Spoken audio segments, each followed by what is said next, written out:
Welcome to Living with Purpose. And I have Muhi Khwaja, who is one of the co founders and the Chief Development Officer for the American Muslim Community Foundation. He has been in the philanthropic development space for a very long time and is also an adjunct faculty member in the Indiana State University, where he has been doing a lot of work with the larger philanthropic community across this country and around the world. So, with that, Muhi, welcome to Living with Purpose. Thank you so much, Akhtar. Pleasure to be here. As you mentioned, Indiana University's Lilly Family School of Philanthropy is one of the most renowned schools for fundraising. So it's an honor to be adjunct faculty there. I'm also a trainer with Fundraising University, and I have a nonprofit solutions consulting firm myself. And as you mentioned, American Muslim Community Foundation helped establish that in 2017. So, talk a little bit about your journey. Just tell our viewers your journey from how you grew up, what brought you to philanthropy to the US, and why this space, and what you really want to achieve by the work that you are doing. Yeah, definitely. I love that question. And, for me, being born and raised in Detroit, Michigan, my family immigrated from India and Pakistan to the United States in the 70s.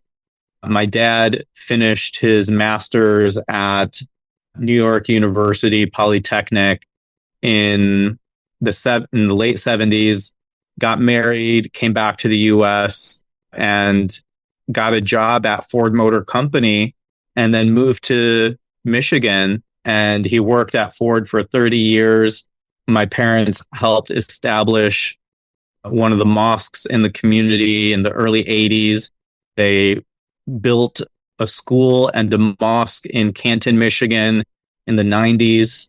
So really seeing their civic engagement within volunteerism and how they built a community around potlucks and monthly and weekend schools and all of these things really showed me the importance of community.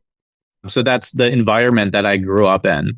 And having gone to the University of Michigan, I found an internship called the Development Summer Internship Program. And I got to learn firsthand how the university fundraised from the athletics department to the alumni to the hospital, and how all of the deans across the university were involved, and that they had a separate marketing department and were raising billions of dollars every year. So I got to see it as a career option. That's what inspired me to go into development work, nonprofit work. And I had my first job out of college at a Institute for Social Policy and Understanding. I was their first full-time development hire, working with the board to fundraise, setting up events, grant writing, the back end of how all of that mechanics work at an institution, and then implementing strategies for fundraising. And then I went back to the university for my master's. After that, I moved to San Francisco, lived there for 10 years. And while I was there, I worked at another community organization called Tetleaf Collective, again, where I was their first full-time development hire. So a lot of grassroots experience. But then after that, I worked at the American Red Cross for 5 years as a major gift officer. So dealing one-on-one with families who had the capacity to make 6 and 7 figure gifts and manage those relationships in Silicon Valley, where I had many notable wealthy individuals and families that were contributing to support the mission of the Red Cross. And while I was there, that's kind of where the genesis of American Muslim Community Foundation started. And that's how all of that came to fruition. So you're Big Blue. Yes. My son is a Big Blue. So he's a graduate of the University of Michigan. And then, of course, I teach at the University of Washington. My middle son also went to the University of Washington, and last year the two football teams, played in the championship. So it was kind of a fun household. This is just for listeners who don't understand American, sports. College is the place where everything starts before people come into professional sports. So just a little bit of sharing of that. I'm just very intrigued, and I just want our listeners to learn a little bit more about how immigrant communities that actually come into different parts of the world create these community spaces. And religious institutions, whether it's a mosque, a synagogue, a temple, a church, kind of become that first way to create community spaces that allows immigrant communities to get a foothold, becomes a place for education, it becomes a place for sharing, it becomes a place for exchange, it becomes a place where you are able to support other immigrants who are actually coming into the community, and just becomes the center of activity. So it's just fascinating that you grew up in that environment, and just share a little bit about what is it that you learned as you were growing up in this environment where you were interacting with so many different immigrants that were coming in, and your parents really playing this foundational role in that journey. Yeah, I think it was at that time in the 70s and 80s, maybe a few dozen immigrant families that were actively engaged in the community at that time. Where if you fast forward 30, 40 years to today, there are thousands of families in the community that they established in Canton, Michigan.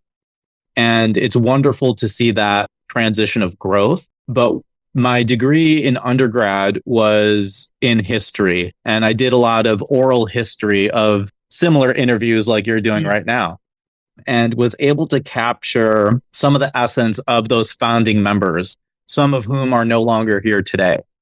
And the thesis that I wrote was titled Transitioning into a New Neighborhood. So, what did it take for these immigrant families to reestablish their lives in the United States, all coming from different countries, coming together to build a community centered around faith? It definitely wasn't perfect. It still isn't perfect, but it worked for the families that were there. And it's also transitioned by generation as well. Now, the people who are in charge of that specific mosque and community are now the generation who grew up in the United States or themselves immigrated later in the 90s and 2000s, right? It's no longer the old guard. So there's been a transition of power, but what has maintained is the religious identity, the family centric environment, and the needs of the community through those years have also changed.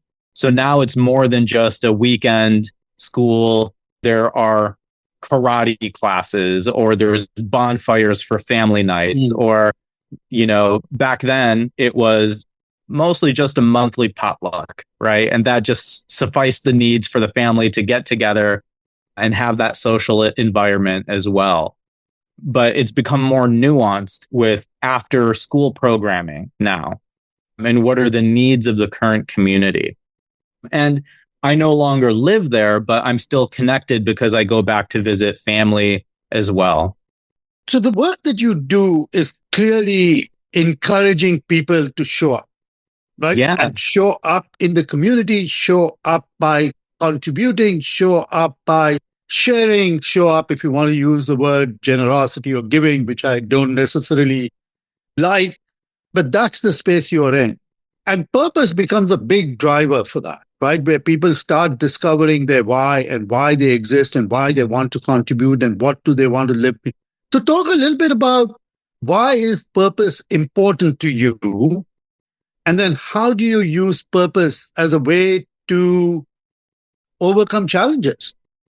Yeah, I think that purpose and really the space in which American Muslim Community Foundation operates is in charitable giving. It's setting up endowments for nonprofit organizations for their sustainability.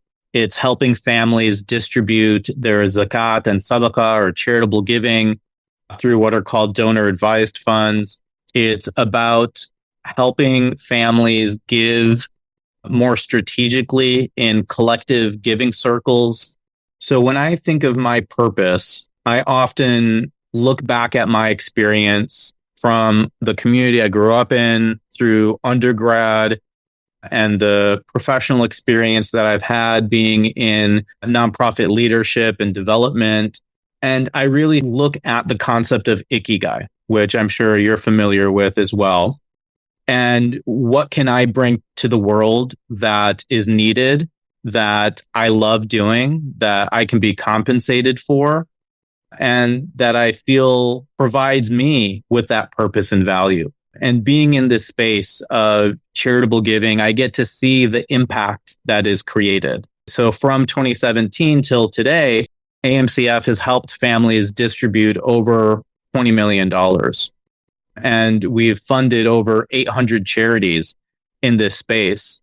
So when I think about purpose, I may be stuck in the day to day of, I just came out of a meeting with a family that wants to set up a few endowments for charities and a donor advised fund for themselves. And it's very in that new business development space for me on the day to day.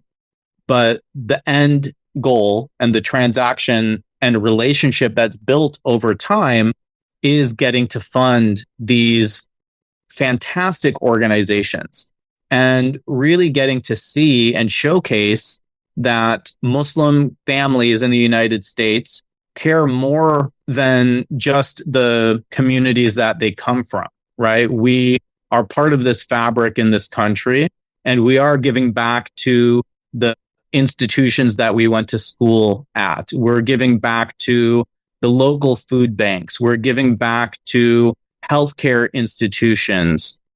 And yes, we are giving to relief overseas. We are giving to civil rights advocacy organizations that represent us.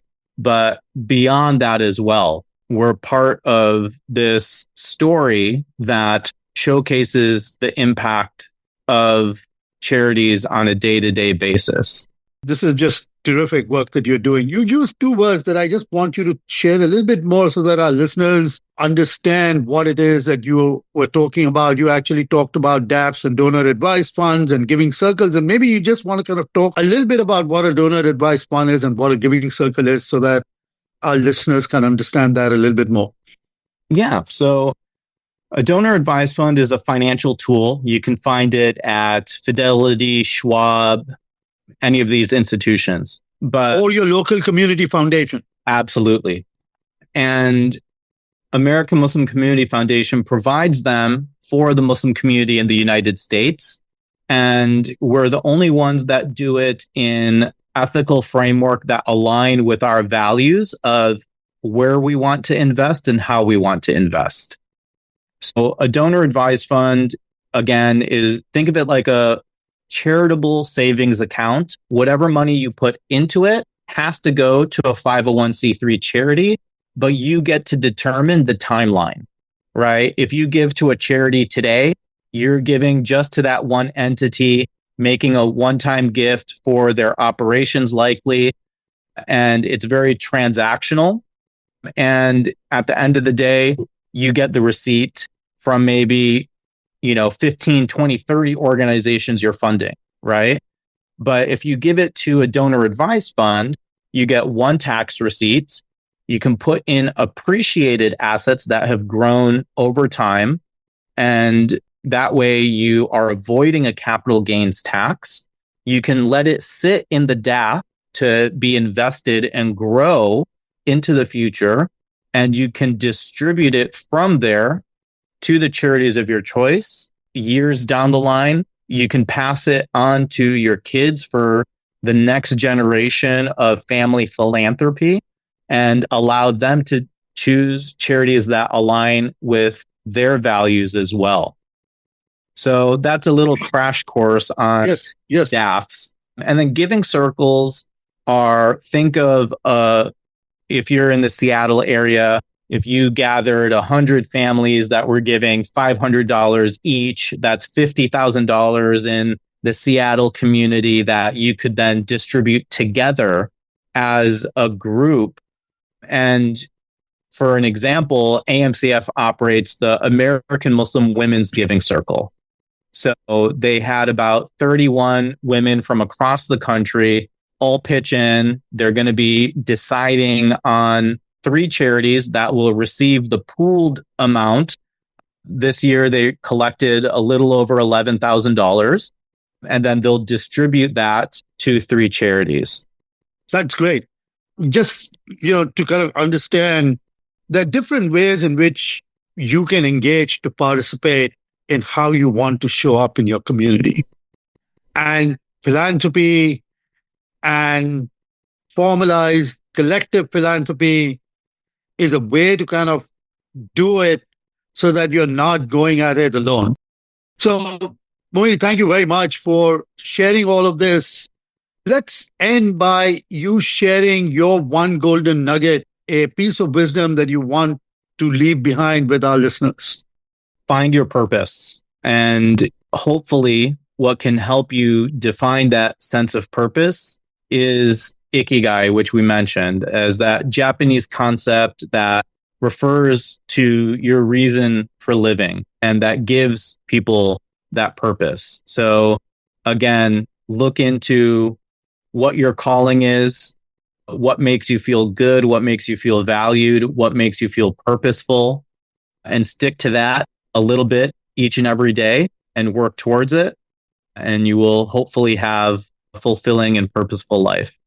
Muhi, thank you so very much for being part of this podcast, Living with Purpose.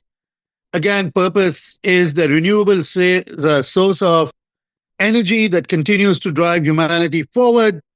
Become part of our process. Join us in this journey to live with purpose, to discover your purpose, to articulate your purpose. We're also creating a book, Living with Purpose. If you're interested, please reach out and join us in this movement. We want to create people that are driven by purpose, and we want to share their stories in the most effective way. Muhi, thank you very much for being with us on this podcast. My pleasure, Arthur. Thanks for the opportunity.